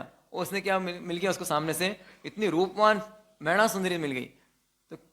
तो खुशी के बारे में नाचने लगा हुआ ना। तो जो योग्य जीव होता है ना, वो कैसा होता है?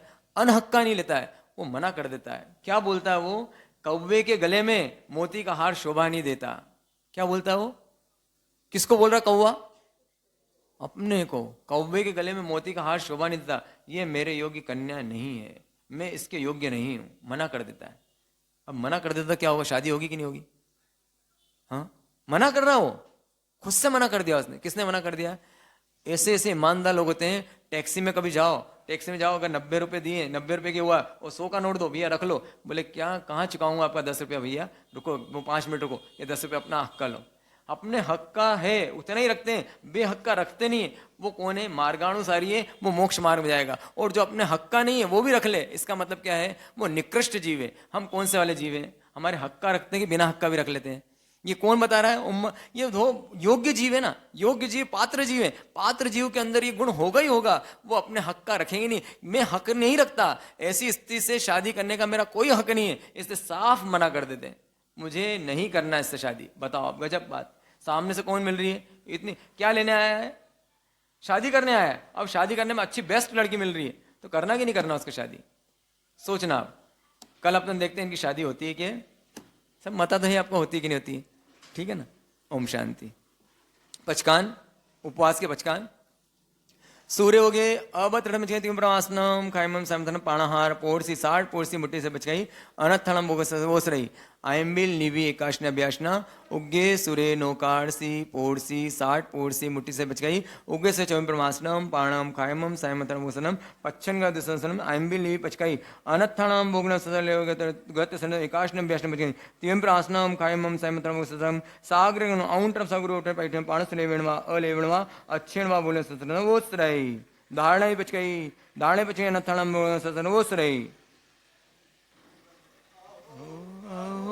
श्री सद्गुरु करुणा सिंधु अपार आपामर पर प्रभु कर्यो अहो अहो उपकार जे स्वरूप समझा विना पायो दुख अनंत समझाव्यो ते पद नमो श्री सद्गुरु भगवान परम पुरुष प्रभु सद्गुरु परम ज्ञान सुखधाम जेने आप्यो बानने तेने सदा प्रणाम देह छता जेनी दशा वर्ते देहातीत ते ज्ञानी ना चरण मा हो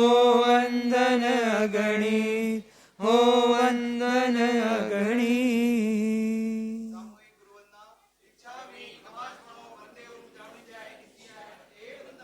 धर्म लाभ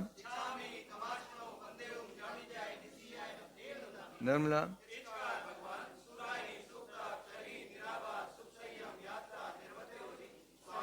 देव प्रसाद वर्तमान योग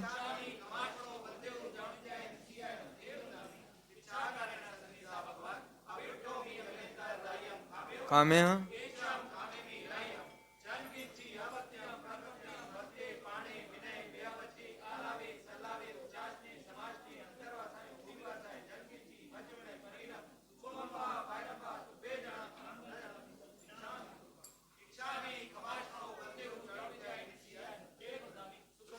देव प्रसाद चत्तारि मंगलम अरियंता मंगलम सिद्धा मंगलम साहु मंगलम केवली पर्णतो धम्म मंगलम चत्तारि लोकोत्तमा अरियंता लोकोत्तमा सिद्धा लोकोत्तमा साहु लोकोत्तमा केवली पर्णतो धम्मो लोकोत्तमो चत्तारि शरणं पहुँचामि अरियंते शरणं पहुँचामि सिद्धे शरणं पहुँचामि साहु शरणं पहुँचामि केवली पर्णतम धम्मं शरणं पहुँचामि सर्वमंगल मांगल्यम सर्वकल्याण कारणम प्रधानम सर्वधर्माणम जैनम जयति शासनम।